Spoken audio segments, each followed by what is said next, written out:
kaya ako nagsalita sa'yo noon. Ayoko lang madamay sa gulo. Takot ako na baka kung magsalita ako, baka anong mangyari sa akin. Balita ko noon, marami kang kaaway na mayayaman. Baka kung isa yung babae niyan na mga galit sa'yo.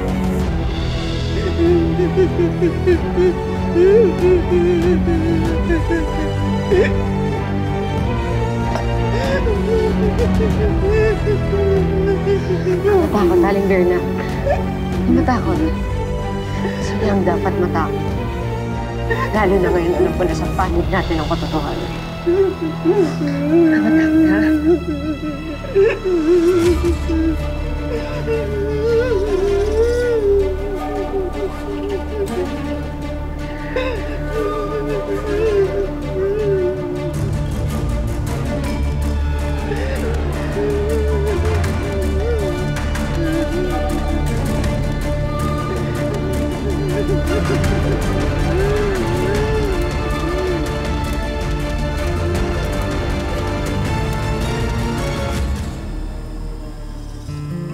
Hindi naman ako nagulat eh. Alam ko may kinalaman talaga yung Crazy Five na yan sa pagkamatay ni tatay. Pero ngayon, alam ko na kung sino mismo. Ano sa tingin mo? Sabihin ba natin kila Lola Ising na nandun si Maxine noong araw ng sunog? Huwag na muna siguro. Ayokong dumagdag pa sa pag-aalala nila. Ano bang naririnig ko tungkol kay Maxine? Rose, nakausap namin si Aling Verna. Noong araw ng sunog, nakita daw niya si Maxine paalis ng bahay niyo. Baka pwede nating buksan ulit yung pag-iimbestiga sa pagkamatay ni Mang Crisanto.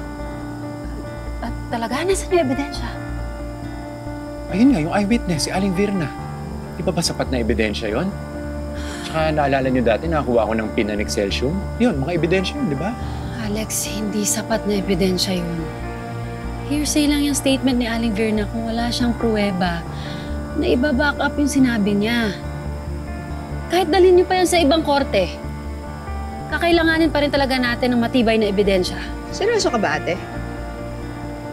Namatay si tatay, ah. Minsan naman, baka pwedeng pakinggan mo din yung puso mo. Pagkatapos nung nangyari sa atin lahat, kailangan pa ba natin ng ebidensya para mapanugatan nila yung ginawa nila sa pamilya natin? Oo. Kasi kung kikilos ka lang ng bara-bara, ano sa tingin mo papapala mo? Naririnig mo ba yung sarili mo? Sino ba kausap ko? Yung Rose sa PBI agent o yung anak ni Doc Franco? Oh, sige ha. Ulitin ko ha! Si tatay yung namatay! Oo, sige. Ito, i-real talk kita. Kung gusto mo talagang mahula yung pumatay dyan kay tatay, kakailanganin nga natin ng matibay na ebidensya. Hindi yung naghahanap ka ng kung sino masisisi. Hindi ako naghahanap ng masisisi. Ang hinahanap ko, hustisya. Ba, tama na nga yan.